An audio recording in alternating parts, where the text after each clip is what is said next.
Ever met a foundation that does it all? Say hi to NARS Light Reflecting Foundation. Makeup meets skincare in a bottle. It evens skin tone, blurs imperfections, and has a natural radiant finish. Plus, it's formulated with skincare ingredients to help strengthen your skin's barrier. With a newly expanded shade range of over 40 radiant shades to choose from and buildable all-day wear, NARS Light Reflecting Foundation. Find your perfect match. This episode is brought to you by Indeed. We're driven by the search for better, but when it comes to hiring, the best way to search for a candidate isn't to search at all. Don't search, match with Indeed. Use Indeed for scheduling, screening, and messaging so you can connect with candidates faster. Listeners of this show will get a $75 sponsored job credit to get your jobs more visibility at Indeed.com/SBO. Terms and conditions apply. This is Optimal Work Daily. The Power of Planting Big Dreams by Benjamin Hardy of benjaminhardy.com. Before writing the first chapter of Harry Potter, J.K. Rowling planned for 7 years at Hogwarts.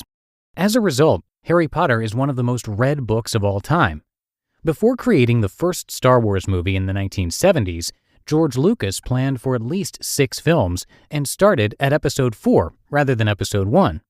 As a result, almost 40 years later, the entire world still freaks out when a new Star Wars comes out. This would not be possible if Lucas hadn't thoughtfully and largely planned. Don't just plant a tree, plant an orchard. What you plant in life is also what you harvest. Successful people don't work harder. There's a huge misconception about success.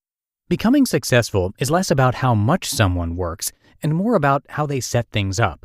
Indeed, DHH has said that a 40-hour workweek is a king's keep, more than enough time to create an abundant living. It's how you spend those 40 hours that determines where you end up. I was recently talking with a friend who has successfully started and run multiple companies. He told me he doesn't work harder than someone working for an hourly rate. More often than not, he's actually working less hard. The difference is the work my friend does is not an exchange of time for money. He's not actually working directly for money. Rather, he's spending his 8-hour workday creating value that yields dividends long into the future. I asked him, how many good hours of work do you have a day, like to do deep and creative work? He said, probably 3 to 4 hours, then I'm fried. After that, I can do meetings, logistical stuff, and email. However, during those 3 to 4 hours, my time is worth thousands of dollars per hour. All things are mentally created first. Look around at your physical surroundings. Whether you're currently listening to this content on a phone or a computer, before those things were physical products, they were ideas in someone's head. What about the clothes you're wearing? Before they were physical products, they were ideas in someone's head. The building you're in, same thing. The books you read, all ideas formulated in someone's head that were then transformed into the physical equivalent. Mental creation always precedes physical creation. Consequently, the planning process, the setup, is actually far more important than the work itself. Without the proper setup, it doesn't matter how hard you work. As Stephen Covey has said, if the ladder is not leaning against the right wall, every step we take just gets us to the wrong place faster. Urgent versus important time management. Most people's time is spent on things which are urgent, like deadlines, answering emails, etc. In other words, they are being governed by time and by someone or something outside of them. Conversely, few people spend time on things which are important but not urgent. These are things like learning, exercising, planning, and investing in important relationships. There is generally no deadline on these things, so they often get skipped over during the busyness of the day. But being busy doesn't necessarily translate to being successful. According to Tim Ferriss, quote, being busy is a sign your life is out of control, end quote. Although most people wear their busyness as a badge of honor, more often than not, it reflects backwards priorities, getting caught in the thick of thin things. Spending your time on urgent activities is the equivalent of consuming your time. Spending your time on non-urgent but important things is the equivalent of investing your time. Are you investing or consuming? That is the fundamental difference between the high, middle, and lower class. In the book Sapiens, Yuval Harari explains that the world economy is based on capitalism. The wealthy people invest their money in companies that make products. The poor people spend their money consuming the products the rich people are selling. Conclusion. Are you planting a tree or an orchard? Either way, the amount of work you'll spend each day won't really differ. However, over a long enough period of time, what you plant, you will harvest. Did you consume your time or invest it? Is the work you're doing a transaction or a long-term relationship? If you're willing to think and plan big, the work you'll do on a daily basis will translate in like manner. What will shock you most when you set things up to succeed big is that things seemingly out of your control seem to fall into place. Indeed, it seems the very universe is conspiring to make things happen. Although I'm far from where I plan to be, I'm continuously startled and in awe as I watch things unfold, even despite my lackluster and often distracted performance, how I envisioned them to be. This 4-second mental reset will improve your relationship and business. By Benjamin Hardy of benjaminhardy.com. Most people approach relationships backwards. It's not that our intentions are bad. Our attention is just in the wrong place, on ourselves rather than the other person. It turns out a little empathy is all you need to fix nearly any situation. Empathy creates space for deep and relevant relationships. Example, you're late for dinner with a friend because a work call went a little long.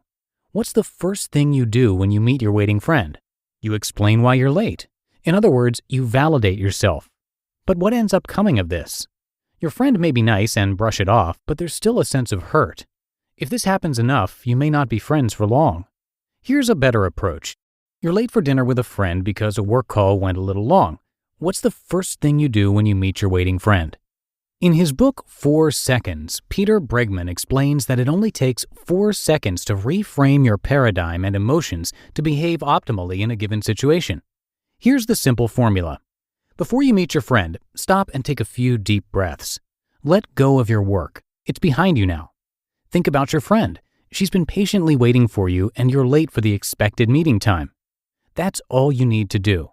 Then, when you walk up to your friend, rather than validating your behavior, validate your friend's emotions. Rather than explaining your situation, empathetically explain, in few words, how sorry you are for being late and how frustrating it must be waiting. That's it. This basically sums up Dale Carnegie's book, How to Win Friends and Influence People. Conclusion.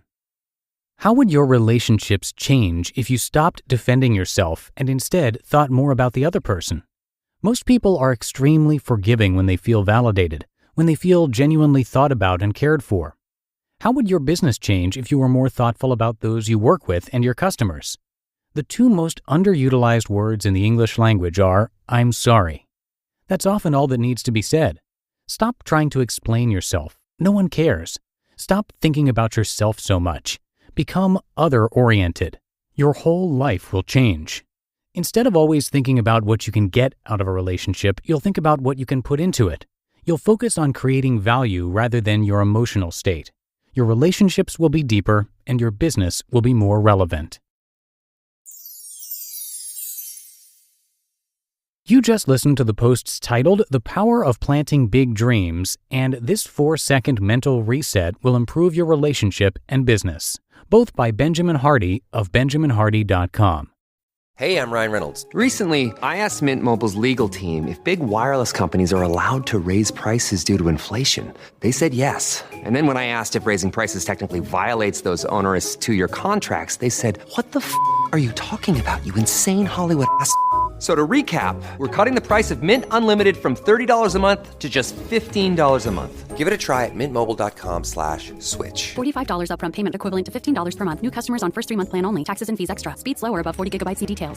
Oh, it's such a clutch off-season pickup, Dave. I was worried we'd bring back the same team. I meant those blackout motorized shades. Blinds.com made it crazy affordable to replace our old blinds. Hard to install? No, it's easy. I installed these and then got some for my mom. She talked to a design consultant for free and scheduled a professional measure and install. Hall of Fame son. They're the #1 online retailer of custom window coverings in the world. Blinds.com is the GOAT. Go to Blinds.com for 40% off site-wide. Blinds.com. Rules and restrictions may apply.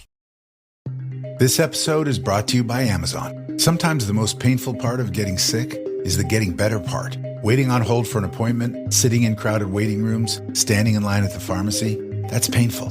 Amazon One Medical and Amazon Pharmacy remove those painful parts of getting better with things like 24/7 virtual visits and prescriptions delivered to your door. Thanks to Amazon Pharmacy and Amazon One Medical, healthcare just got less painful. And thank you to Benjamin. He is regularly featured over on the podcast Optimal Living Daily, the original show in our podcast network. So check that show out for more from him. And I'm going to keep this ending nice and short for you today. I thank you as always for being here, and I'll see you right back here tomorrow, where your optimal life awaits.